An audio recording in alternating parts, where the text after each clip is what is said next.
نحمده ونستعينه ونستغفره ونؤمن به ونتوكل عليه ونعوذ بالله من شرور أنفسنا ومن سيئات أعمالنا من يهدي الله فلا مضل له ومن يضلل فلا هادي له ونشهد أن لا إله إلا الله وحده لا شريك له ونشهد أن سيدنا ومولانا محمدا عبده ورسوله أما بعد فقد قال الله تبارك وتعالى في القرآن المجيد الفرقان الحميد أعوذ بالله من الشيطان الرجيم بسم الله الرحمن الرحيم أم كنتم شهداء إذ حضر يعقوب الموت إذ قال لبنيه ما تعبدون من بعدي قالوا نعبد إلهك وإله آبائك إبراهيم وإسماعيل وإسحاق صدق الله مولانا العظيم. وقال الله تبارك وتعالى اقرأ باسم ربك الذي خلق الإنسان من علق اقرأ وربك الأكرم الذي علم بالقلم علم الإنسان ما لم يعلم صدق الله مولانا العظيم. وقال النبي صلى الله عليه وسلم خيركم من تعلم القرآن وعلمه أو كما قال عليه الصلاة والسلام. اللهم صل على سيدنا ومولانا محمد وعلى آل سيدنا ومولانا محمد وبارك وسلم. اللهم صل على سيدنا ومولانا محمد وعلى آل سيدنا ومولانا محمد وبارك وسلم.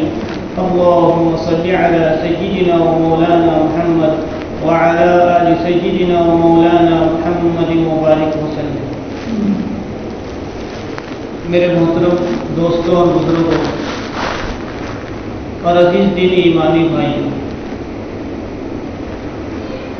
آج سے اگر ہم 1400 سال پہلے کی دنیا پر نظر دوڑائیں اور 1400 سال پہلے کے زمانے پر ایک نگاہ اگر ہم اٹھا کر دیکھتے ہیں تو اس وقت کے انتہائی تباہ کن حالات تھے. اس زمانے میں چوری عام تھی، زنا عام تھا، ڈکیتی عام تھی، لوٹ کھسوٹ عام تھی، شراب لوگوں کی بھٹیوں میں بھر کر رکھی ہوئی تھی. جتنی پرانی شراب جس کے پاس ہوتی اتنا وہ معزز کہلاتا، اتنا وہ مالدار کہلاتا. عورتوں کے ساتھ یہ ظلم ہوتا تھا کہ اگر کسی کا شوہر مر جاتا تو اس عورت کو اسی کے ساتھ زندہ جلا دیا جاتا. اگر کسی کے گھر میں بچی پیدا ہو جاتی تو اس بچی کو وہ زندہ دفن کر دیتا، اپنے ہاتھوں منوں مٹی دفن کر دیتا تھا. جہالت اپنی انتہا کو پہنچی ہوئی تھی. ظالم اس کا ظلم بڑھتا جا رہا تھا اور مظلوم ظلم سہتا جاتا تھا. حقداروں کو ان کا حق نہیں ملتا تھا. مالدار ہوتے چلے جاتے تھے اور غریب سے غریب تر ہوتا چلا جاتا تھا. انسانیت تباہ ہو چکی تھی اور ایک وحشیانہ زندگی انسانیت گزار رہی تھی. وہ انسان نہیں تھے بلکہ انسانوں کی شکل میں درندے تھے جو جانوروں کی طرح زندگی گزارتے تھے. ان کا کوئی مقصد نہیں، نہ ان کا کوئی ایم تھا، نہ کوئی ان کا پلان تھا، نہ کوئی منصوبہ تھا. بس وہ درندوں کی طرح زندگی گزارتے چلے جاتے تھے. اس زمانے کے ان پڑھ، جاہل، گوار لوگوں کا تذکرہ تو دور کی بات ہے، اور اس زمانے کے جو پڑھے لکھے انسان تھے، جو تہذیب یافتہ کہلاتے تھے اور جو مالدار طبقہ کہلاتا تھا، ان کی یہ صورتحال تھی کہ حضرت مولانا علی میاں ندوی رحمۃ اللہ علیہ نے لکھا ہے کہ جو علاقے کے اندر غلام ہوتا تھا، جو دکھنے میں کوئی خوبصورت نظر نہیں آتا، بالکل انتہائی کالا کلوٹا ہوتا اور جس کے بال بالکل بکھرے پڑے ہوتے اور جو کسی کام کا نہیں ہوتا، اس وقت کے عرب کے نوجوان اوباش لڑکے اس غلام کو پکنک منانے لے جاتے حضرت مولانا علی ندوی رحمۃ اللہ نے لکھا ہے کہ اس غلام کو جنگل میں لے جاتے سیر کرنے کے لیے، اور اس غلام کو لکڑی سے باندھ دیا جاتا، ایک بڑی لکڑی ہوتی، اس لکڑی سے اس کے جسم کو باندھ کر 2 لکڑیاں زمین میں گاڑ دی جاتی، اور اس لکڑیوں پر اس غلام کو ٹانگ دیا جاتا، اور پھر نیچے سے آگ لگائی جاتی، اور یہ لوگ یہاں بیٹھ کر کھانا کھا رہے ہوتے، شراب پی رہے ہوتے اور اپنی پکنک منا رہے ہوتے۔ اس آگ کی تپش کی وجہ سے وہ غلام جلتا تھا، بھونتا تھا، تڑپتا تھا، اور اس کی سسکنے اور تڑپ اور آہوں کی وجہ سے جو اس کی چیخیں نکلتی تھی، وہ چیخیں ان نوجوانوں کے لیے میوزک کا کام دیتی، ایک سر کا کام ان کے لیے دیتی، کہ جیسے آج کے نوجوان اگر کوئی پارٹی مناتے ہیں یا پکنک مناتا ہے تو وہ گانے بجانے لگاتا ہے اور اسی کی سرور میں مست ہو کر اپنی پکنک مناتے۔ اس زمانے کا جو گانا تھا اور اس زمانے کا جو میوزک تھا وہ اس طریقے سے ہوا کرتا تھا کہ اس غلام کو آگ پر جلایا جاتا، اور اس کے جلنے کی وجہ سے جو اس کی چیخیں نکلتی تھی وہ ان کے لیے میوزک کا کام دیتی۔ انتہا کو پہنچی ہوئی تھی انسانیت، بچیوں کے ساتھ وہ گھناؤنا سلوک تھا۔ ایک صحابی خود فرماتے کہ میرے گھر میں نے اپنی بیوی سے کہا تھا کہ اگر لڑکا پیدا ہو جائے تو اس کی پرورش کرنا، اور اگر لڑکی ہو جائے تو اس کو وہیں مار کر دفن کر دینا۔ وہ باہر کسی کام سے چلے گئے، چند سالوں کے بعد لوٹے تو دیکھا کہ گھر میں ایک 4 یا 5 سال کی لڑکی ہے جو کھیل رہی ہے، کودتی ہے۔ ماں نے دیکھا کہ شوہر آ گیا ہے، اب اسے اگر پتہ چلے گا کہ یہ میری ہے، اپنی لڑکی یہ اسی کی بچی ہے، تو اسے زندہ دفن کر دے گا۔ تو اس نے پوچھا کہ لڑکی کس کی ہے؟ اس نے کہا کہ پڑوس کی لڑکی ہے، کھیلنے کے لیے آ جایا کرتی ہے، دل بہلانے کے لیے ہمارے مکان پر آ جاتی ہے۔ تو روزانہ وہ لڑکی اسی کے ساتھ رہتی، کھاتی پیتی، اور جو اس کا حقیقی باپ تھا اسے یہ نہیں پتا کہ میری بچی، وہ یہ سمجھ رہا تھا کہ پڑوس کی لڑکی۔ اسے بھی ایک حد تک اس سے محبت ہو گئی، وہ بھی اس کے لیے کوئی کھانے کے لیے ٹافی لا لیتا یا کھیلنے کی چیزیں لا لیتا، اس سے محبت کرنے لگ گیا۔ جب بیوی نے دیکھا کہ شوہر کو اپنی بچی سے محبت ہو گئی ہے تو ایک مرتبہ اس نے وجہ میں آ کر کہہ دیا کہ آپ جس لڑکی سے اور جس بچی سے محبت کرتے ہیں نا، یہ لڑکی پڑوس کی نہیں ہے، یہ ہماری اپنی خود کی لڑکی ہے۔ میں نے ڈر کی وجہ سے آپ کو بتلایا نہیں، کہیں آپ اس کو زندہ دفن نہ کر دیں۔ جیسے اس نے سنا کہ جو بچی پڑوس کی نہیں ہے بلکہ میری نسل کی اور میرے خاندان کی لڑکی ہے، تو اس نے اس کے فوراً ہوش ٹھکانے آ گئے۔ اس نے اپنی بیوی سے کہا کہ اس بچی کو نہلاؤ، اس کو اچھے کپڑے پہناؤ، اسے تیار کرو، میں اسے پکنک منانے لے جاتا ہوں، اسے گھمانے اور سیر کرانے لے جاتا ہوں۔ تفریح کی غرض سے اس کو تیار کروایا۔ وہ صحابی خود فرماتے اپنا واقعہ کہ میں نے خود یہ کام کیا کہ اس بچی کو تیار کروایا گیا، وہ بچی نہائی دھوئی، اچھے کپڑے پہنی اور تیار ہو کر ابو کے ساتھ چلنے لگی۔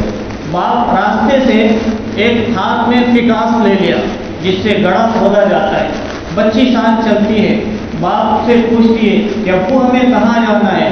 تو باپ نے کہا کہ بیٹا ہم تفریح کے لیے اور سیر و تفریح کے لیے فلانے جنگل اور علاقے میں جا رہے ہیں۔ بچی نے کہا کہ ابو یہ فکاس تم نے ساتھ کیوں لیا؟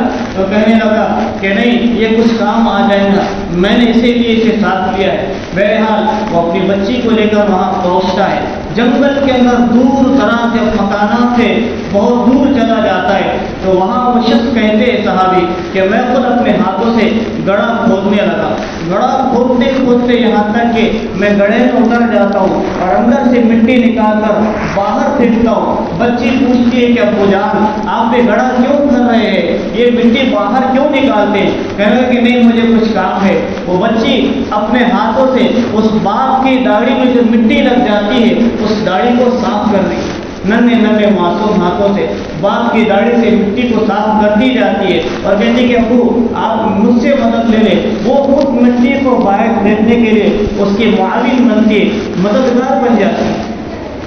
جب بڑا مکمل ہو جاتا ہے تو باپ بچی کو کہتا ہے کہ بیٹا آ جا، اس بچی کو زندہ زمین کے اندر گڑھے میں چھوڑ دیتا ہے اور پھر خود اوپر آ کر باہر چڑھ جاتا ہے۔ بچی پوچھتی ہے ابا آپ مجھے گڑھے میں کیوں چھوڑ رہے؟ کہا کہ نہیں، تجھے اس سفید ہستی پر اور زمین پر زندہ رہنے کا کوئی حق نہیں ہے۔ بچی چیختی رہ جاتی اور چلاتی رہ جاتی، ابا میرا کیا قصور ہے، ابو جان میں نے کیا جرم کیا کہ آپ مجھے اس مٹی میں زندہ دفن کر رہے ہیں۔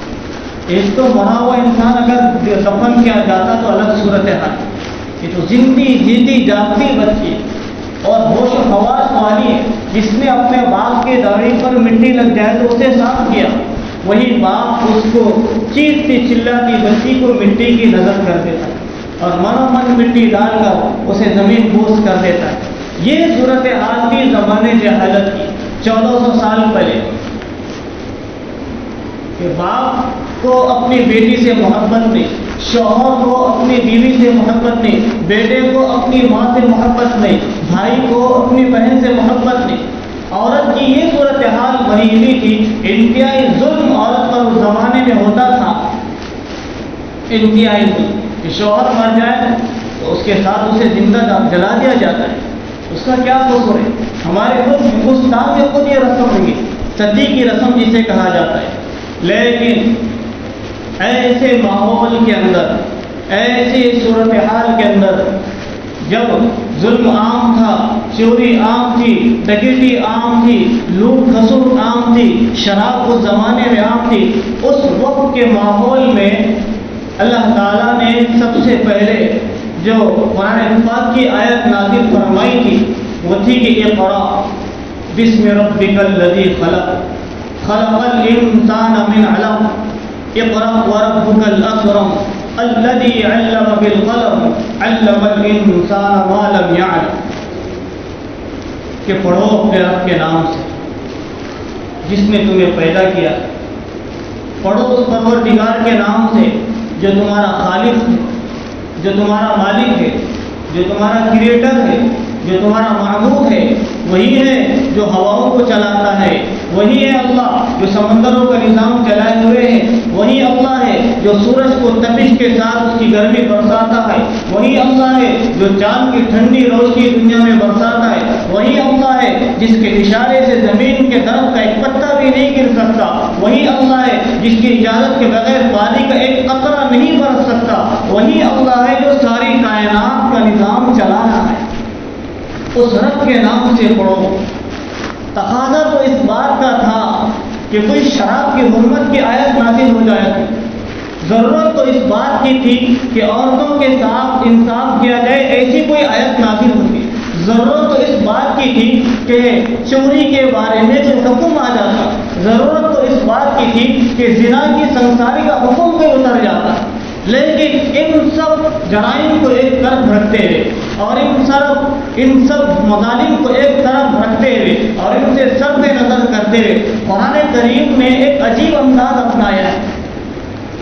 حالانکہ زنا کی حرمت کی آیتیں بھی آئی ہیں، شراب کی حرمت کی آیتیں بھی آئی ہیں، جوا اور سٹے کی حرمت کی آیتیں بھی قرآن میں آئی ہیں اور چوری کی حرمت کی آیت بھی قرآن میں آئی ہے، لیکن یہ سارے گناہوں کو ایک سب پہ نظر رکھتے ہوئے قرآن کریم نے ایک بنیادی چیز بتائی اور ایک بنیادی راستہ بتایا، وہ یہ تھا کہ اقرأ بسم ربک الذی خلق، پڑھو اپنے رب کے نام سے جو ساری کائنات کا پیدا کرنے والا ہے، جو ساری مخلوق کو پیدا کرنے والا ہے، کہ تم اپنے رب کے نام سے پڑھو۔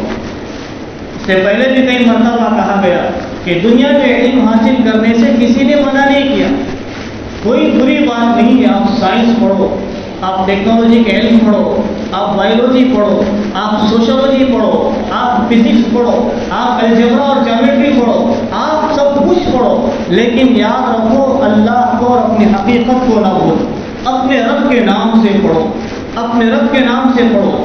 اگر ہماری یہ نسلیں اللہ کو جانتے ہوئے علم دین حاصل کرے گی تو پھر وہ چاہے جس شعبے میں ہو، وہ ڈاکٹر ہو یا انجینئر ہو، وہ پروفیسر ہو یا لیکچرر ہو یا پائلٹ ہو یا کسی اور شعبے میں ہو یا پھر وہ کسی شعبے میں خدمت گزار ہو یا کام کرنے والا ہو یا کہ خادم کی حیثیت سے زندگی گزار رہا ہو، وہاں پر وہ اللہ کے دین کو اور اللہ کے نام کو اور اللہ کے اس اسلام کو پہنچانے کا ذریعہ بنے.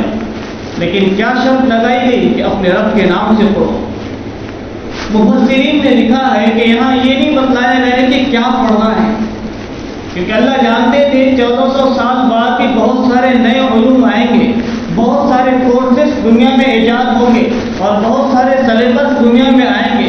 اسی لیے بس یہ کہا گیا کہ پڑھو، جو پڑھنا چاہتے ہو پڑھو. کہ جمیع المخلوقات، ساری کائنات کا علم پڑھو. آپ اپنے بچے کو ٹیچر بنائیں، کوئی بری بات نہیں. آپ اپنے بچے کو لیکچرر بنائیں، کوئی بری بات نہیں. آپ اپنے بچے کو ڈاکٹر بنائیں، کوئی بری بات نہیں. آپ اپنے بچے کو پروفیسر بنائیں، کوئی بری بات نہیں. اور جتنے رنگ دنیا کے اندر آتے سب خود آپ پڑھا لیں، لیکن اس کو اپنے رب کی حقیقت سے آشنا بھی کرائے. اس کو سب سے پہلے بنیادی تعلیمات سے آشنا کرائے.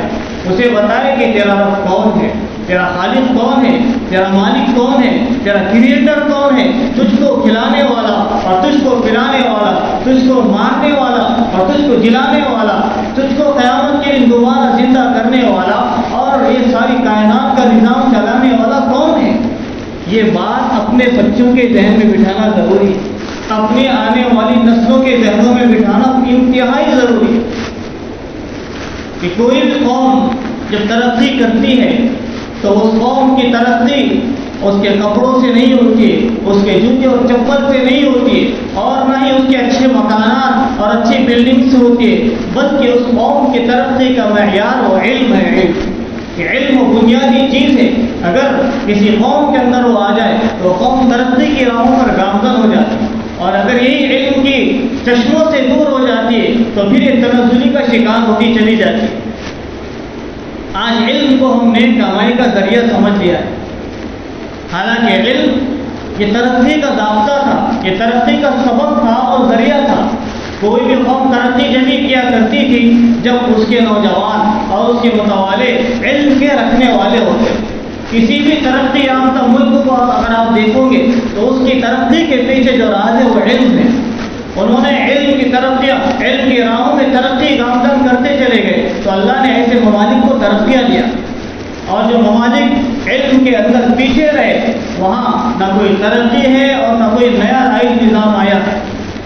تو بنیادی وجہ بنائی گئی. آج ہم اپنے بچے کو ڈاکٹر بناتے، اگر لیکچرر بناتے یا کوئی آپ تعلیم دیتے تو اس کے پیچھے جو مقصد ہوتا ہے وہ مادیت پرستی ہوتا ہے.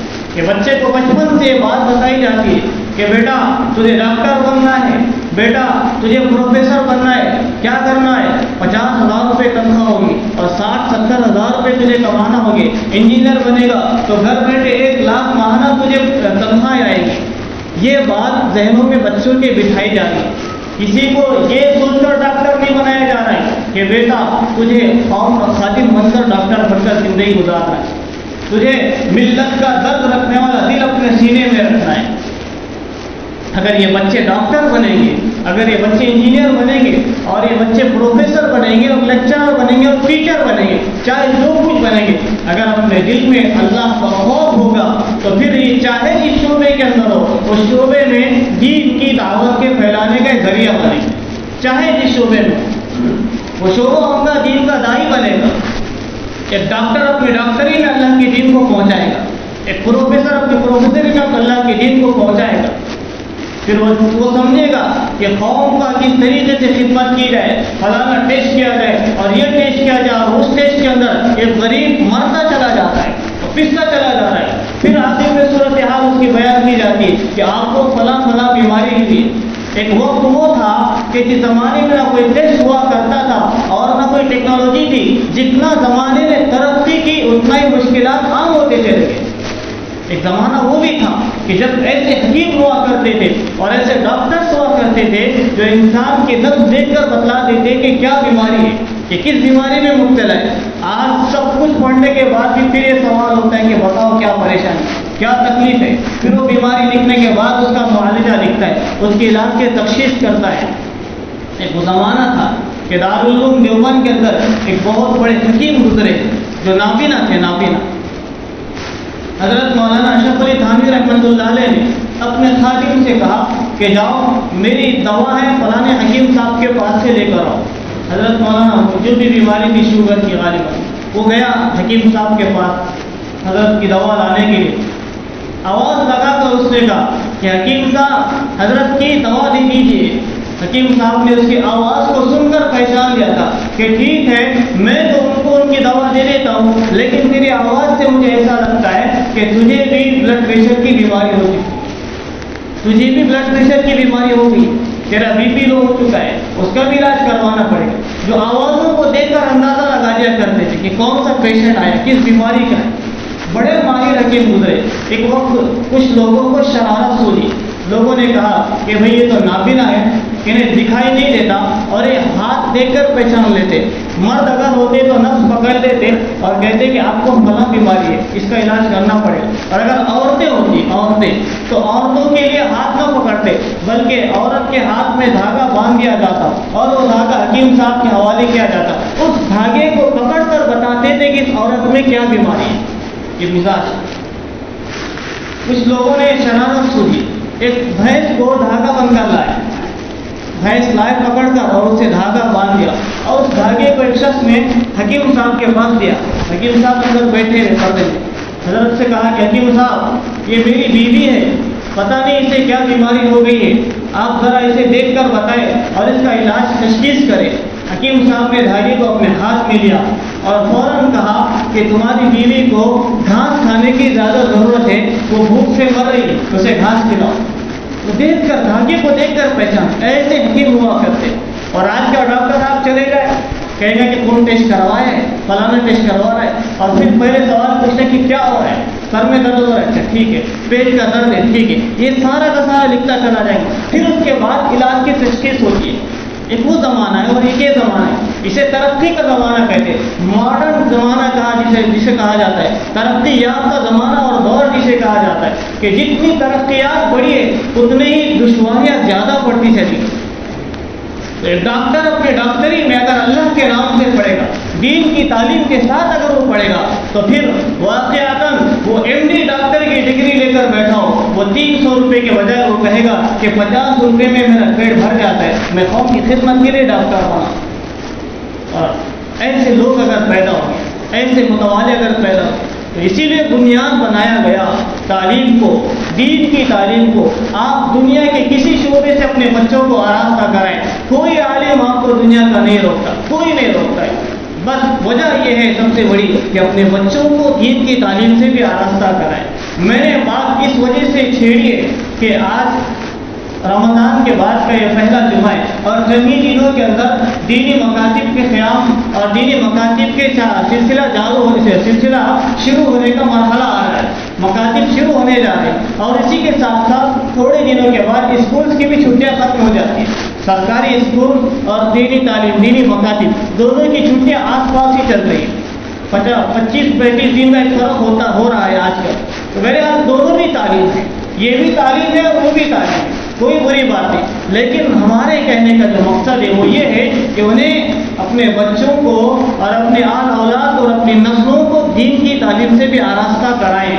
انہیں آپ مکتب میں بھیجیں، اپنے محلے کی کسی دینی درسگاہ میں بھیجیں اور اس بچے کو پڑھائیں. الف سے اللہ ہے اور بے سے بسم اللہ ہے.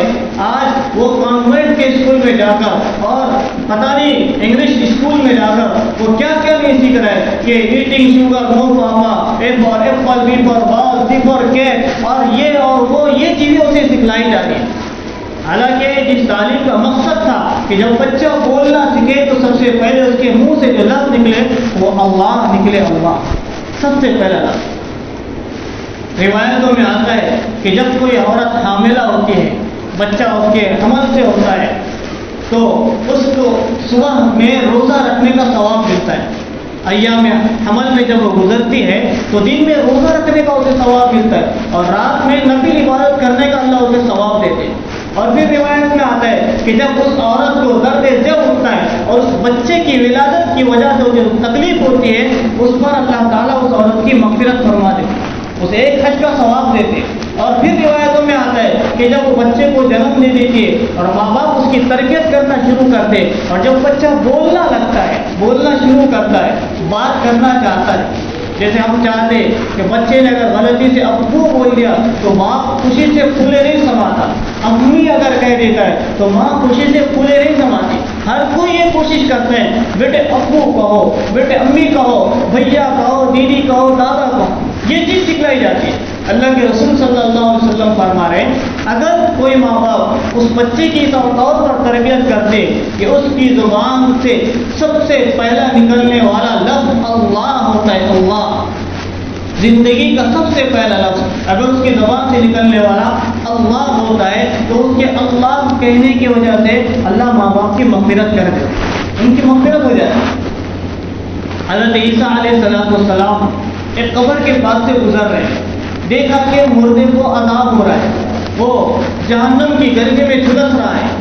عیسیٰ علیہ السلام وہاں سے گزر گئے، 1-2 سال کا وقفہ ہوا ہوگا، پھر وہی اسی قبر سے عیسیٰ علیہ السلام کا گزر ہوا تو دیکھا کہ وہی مردہ جو جہنم کی تپش میں جھلس رہا تھا اور اللہ کا عذاب اس پر نازل ہو رہا تھا، اسی قبر کے اندر جنت کی ٹھنڈی ہوائیں آ رہی اور وہ بالکل ایسے رہ رہا ہے جیسے کوئی انسان نیک انسان نہ ہو۔ عیسیٰ علیہ السلام نے کہا کہ یا اللہ یہ کیا معاملہ ہے، 2 سال اور چند مہینوں پہلے میں یہاں سے گزرا تو دیکھا کہ اس قبر والے کو عذاب ہو رہا ہے اور آج وہاں سے گزر رہا ہوں تو دیکھ رہا ہوں کہ جنت کی قیادوں میں جھوم رہا ہے اور جنت کی ہواؤں سے فائدہ اٹھا رہا ہے۔ عیسیٰ علیہ السلام سے اللہ نے کہا کہ عیسیٰ جب آپ نے جو دیکھا تھا وہ بھی صحیح تھا اور اس دور کو جو تم نے دیکھا ہے یہ بھی صحیح کہ وجہ کیا ہے؟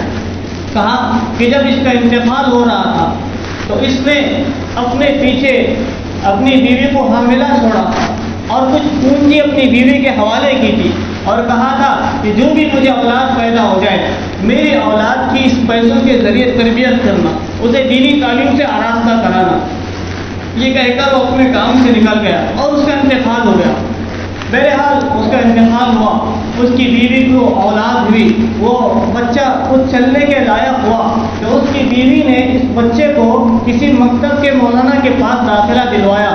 وہ بچہ مکتب میں جا کر پہلے ہی دن اس نے یہ پڑھا بسم اللہ الرحمن الرحیم، شروع اللہ کے نام سے جو رحمان ہے اور نہایت رحم کرنے والا ہے۔ اللہ نے کہا کہ عیسیٰ اس کے بچے نے مجھے رحمان کہہ کر پکارا، مجھے رحیم کہہ کر پکارا، مجھے شرم آئی، میری جلال کی قسم، میرے عزت کی قسم، اس بچے کے رحمان اور رحیم کہنے کی وجہ سے میں نے اس کے باپ کی مغفرت کر دی، اس کے باپ کی مغفرت کر دی، سارے گناہوں کو نیکیوں میں بدل ڈالا۔ اگر بچے کے بسم اللہ بولنے پر ماں باپ کی مغفرت ہو جائے، اس تعلیم کی طرف آواز لگائی جائے، یہ تعلیم دلوائی جائے، اس کا دلوانا فرض ہے، فرض انتہائی فرض ہے۔ خیرکم من تعلم القرآن وعلمہ کہا گیا کہ تم بہترین امت ہو، بہترین میں سے تم میں بہتر ہوئے جو قرآن کریم کو سیکھے اور دوسروں کو سکھائے۔ اور کہیں کہا جا رہا ہے کہ علم دین کا حاصل کرنا ہر مسلمان مرد اور عورت پر فرض ہے، فرض جیسے 5 وقت کی نماز پڑھنا فرض ہے، جیسے زکوٰۃ مال کا ہونے پر ادا کرنا فرض ہے، جیسے روزے دینا رکھنا فرض ہے، اسی طریقے سے دینی تعلیم سے آراستہ کرانا یہ ماں باپ کی ذمہ داری ہے، ماں باپ کی ذمہ داری ہے۔ تو اپنے بچوں کو دینی تعلیم کے زیور سے آراستہ کرائے، اسی کے ساتھ ساتھ آپ اسے پھر کسی بھی کالج میں پڑھوائے، کسی بھی اسکول میں اسے داخلہ دلوائے، وہ جہاں کہیں بھی ہوگا اپنے ایمان کی حفاظت کرنے والا ہوگا۔ کسی کو اکبر الہ آبادی نے کہا تھا کہ تم شوق سے کالج میں پڑھو، پارک میں گھومو، تم شوق سے کالج میں پڑھو، پارک میں گھومو، جائز غباروں میں اڑو، جائز ہے غباروں میں اڑو، مگر ایک بات اکبر آسی کی رہے یاد، اللہ کو اور اپنی حقیقت کو نہ بھولو، اللہ کو اور اپنی حقیقت کو نہ بھولو۔ سب کچھ پڑھاؤ، اسی کے ساتھ ساتھ دین کی تعلیم سے بھی آراستہ کرواؤ۔ اگر ہم دین کی تعلیم سے چھوڑ کر اسے صرف دنیاوی تعلیمات سے آراستہ کرائیں گے میرے عزیز ساتھیوں تو پھر وہ فتنے کا باعث بنے گی۔ وہ تعلیم اس کے لیے فتنہ ہے، فتنہ جس کو علامہ اقبال نے کہا تھا، جس کو علامہ اقبال نے ایسی تعلیم کو فتنہ کہا تھا کہ اللہ سے کرے دور تو تعلیم بھی فتنہ، اللہ سے کرے دور تو تعلیم بھی فتنہ، املاک بھی اولاد بھی جاگیر بھی فتنہ، ناحق کے لیے اٹھے تو شمشیر بھی فتنہ، اگر تلوار کسی ناحق کے خلاف اٹھتی ہے تو وہ بھی فتنہ ہے۔ اور ایسی تعلیم جو اللہ سے دور کرتی ہے تو وہ بھی فتنہ ہے. اللہ سے کرے دور تو تعلیم بھی فتنہ، املاک بھی، اولاد بھی، جاگیر بھی فتنہ. ناحق کے لیے اٹھے تو شمشیر بھی فتنہ. شمشیر ہی کیا، نعرہ تکبیر بھی فتنہ. یعنی نعرہ تکبیر بھی اگر اللہ کے خلاف آوازوں پر اٹھایا جائے گا تو وہ بھی فتنے کا باعث بنے گا. تو میرے عزیزو، اپنے بچوں کو دین کی تعلیم سے آراستہ کرانا اس وقت کی بڑی اہم ذمہ داری ہے. اس وقت اپنے نسلوں کی حفاظت کا ایک سلسلہ، ایک معیار بنائے، ایک منصوبہ بنائے کہ باطل کی جو نگاہیں ہماری نسلوں پر ہے، نسلوں پر، ہمارے چھوٹے چھوٹے بچوں پر ہے. وہ جانتا ہے کہ 40 اور 50 اور 60 سال کے یہ تو جانے والے ہیں، انہیں زندگی زیادہ رہنا نہیں ہے، یہ دنیا میں رہنے والے نہیں. جو مستقبل ہے اس ملک کا، جو فیوچر ہے، یہ انہی بچوں سے وابستہ ہے. انہی بچوں میں سے ہوگا کوئی بایزید بستانی اٹھ کر کھڑا ہوگا، انہی بچوں میں سے ہوگا کوئی خواجہ معین الدین چشتی بن کر آئے گا، انہی بچوں میں سے ہوگا کوئی شیخ عبد القادر جیلانی بن کر آئے گا، انہی بچوں میں سے ہوگا کوئی محمد بن قاسم اٹھ کر کھڑا ہوگا اور اس ملک کی تقدیر کو بدلے گا. اسی لیے باطل ڈلا ہوا ہے اور سہما ہوا ہے کہ ان بچوں کو ٹارگٹ بنایا جائے. یہی بچے مستقبل کا آنے والا کل ہے، انہی سے اس ملک کا مستقبل وابستہ ہے. لیکن افسوس ہے کہ ہمارے علاقوں کی صورتحال اور ہماری بستیوں کی اور ہمارے معاشرے اور سوسائٹی کی صورتحال کہ ہم نے دینی تعلیم کی طرف وہ توجہ نہیں دی جو دنیاوی تعلیم کی طرف توجہ دے رہے ہیں. اگر بچہ صبح 7 بجے اس کا اسکول ہوتا ہے تو باپ خود نیند میں سے اٹھ کر بچے کا ہاتھ پکڑ کر ماں ٹفن تیار کرتی ہے اور اس کا بیگ تیار کیا جاتا ہے اور بس اسٹاپ تک لے جا کر باپ خود اسے چھوڑ کر آتا ہے کہ بیٹا 7 بجے تیری گاڑی کا وقت ہو گئے ہے، اسکول پہنچنا ہے. وقت کا اسے پابند بنایا جاتا ہے. اور اس کے برخلاف مکتب کا اگر معاملہ آتا ہے تو ماں کی وہ صورتحال ہوتی ہے کہ بستر پر پڑی ہوئی ہوتی ہے اور باپ اپنے بستر پر سویا ہوا ہوتا ہے. بچہ وہاں سے پوچھتا ہے کہ اماں میرا بستہ کہاں ہے، قاعدہ کہاں پڑا ہوا ہے؟ تو لیٹے لیٹے کہتی کہ جا وہ فلاں محراب میں قاعدہ رکھا ہوا ہے، وہ ٹوپی وہاں پڑی ہوئی ہے، وہ اسکارف وہاں پڑا ہوا ہے، وہ لے کر مکتب کو چلے جا. کیا کمپرومائز دونوں تعلیم کے اندر، کیا معیار ہم نے بنایا ہے؟ معتدل رویہ اپنانا چاہیے. ادھر بھی وہ توجہ دی جائے اور ادھر بھی وہی توجہ دی جائے. ہم یہ نہیں کریں کہ آپ اپنے بچے کو حافظ قرآنی بنائیے، عالم دین اور مفتی بنائیے، کوئی ضروری نہیں ہے، بہت علماء حفاظ ہے، لیکن اس کو دین کی تعلیم سے آراستہ بھی کرائیے. پھر وہ جس شعبے میں ہوگا اس شعبے کے اندر دین کو پہنچانے والا بنے گا. شب قدر کے موقع پر میں نے آپ حضرات کے سامنے ایک واقعہ رکھا تھا، شاید بہت سارے لوگ نہ تھے. جامع مسجد کے اندر دلی کی ایک جوڑا گھومنے کے لیے آیا، انگریز کا جوڑا، میاں بیوی آئے تھے. اس میاں بیوی میں سے شوہر نے فقیروں کو کچھ دینا شروع کیا تو مانگنے والوں کو دیتے ہیں اس کی جیب سے پاکٹ گر گئی تھی. وہ پاکٹ بھول کر چلا گیا. ایک فقیر نے اس پاکٹ کو اٹھایا اور اپنے جیب میں رکھ لیا. 2 دن کے بعد وہ جوڑا پھر واپس دلی کی جامع مسجد آیا. اس فقیر نے پوچھا کہ بھائی کیا تلاش کرتے ہو؟ کہا کہ میرا پاکٹ تھا وہ چوری ہو گیا، گم ہو گیا، وہ تلاش کر رہا ہوں. اس نے کہا کہ یہ دیکھو یہ میرے پاس پاکٹ ہے، یہی تمہارا پاکٹ ہے؟ تو کہنے لگا کہ ہاں یہی میرا پاکٹ ہے جو چوری ہو گیا تھا. کہا کہ لو آپ کا پاکٹ 2 دن سے میرے پاس محفوظ تھا. تو وہ شخص نیچے بیٹھا انگریز، اس نے کہا کہ بھائی اس میں تو میرے ڈاکومنٹ تھے اور کچھ پیسے بھی تھے، اس میں اتنے پیسے تھے کہ تو 3 سے 4 مہینے بیٹھ کر کھا سکتا، تجھے کمانے کی ضرورت نہیں تھی، واپس کیوں نہیں دیا؟ تو کہنے لگے کہ ہاں جب مجھے پاکٹ ملا تو میرے دل میں خیال آیا کہ میں اس پاکٹ کو اپنے پاس رکھ لوں، 3-4 مہینے کا کھانے کا گزر بسر ہو جائے گا اور مانگنے کی نوبت نہیں آئے گی، تو پھر کیوں واپس دیتا ہے؟ تو کہا کہ میرے دل میں پھر رات میں جب سویا تو ایک اور خیال آیا کہ کل قیامت کا دن ہوگا، اللہ کا عدالت قائم ہوگی اور اللہ کا میدان محشر قائم ہوگا اور اللہ اس وقت ہر ایک کو اس کا بدلہ دیں گے، ظالم کو اس کے ظلم کا بدلہ دیں گے، مظلوم کو اس کے ظلم سہنے کا بدلہ اللہ دیں گے. سینگ والی بکری کو اگر اس نے بغیر سینگ والی بکری کو مارا ہو تو بغیر سینگ والی بکری کو اللہ سینگ دیں گے، وہ اس کو ماریں گے، اپنا بدلہ لے لیں گے. ہر ایک کو کل اس کا بدلہ دیا جائے گا. کل قیامت کے دن اللہ تعالیٰ اعلان کریں گے او کہاں ہے وہ محمد کا امتی، کہاں ہے وہ محمد کا امتی جس نے عیسیٰ کے امتی کی پاکٹ چرائی تھی؟ اس وقت میرے نبی کو میری وجہ سے شرمندگی ہوئی.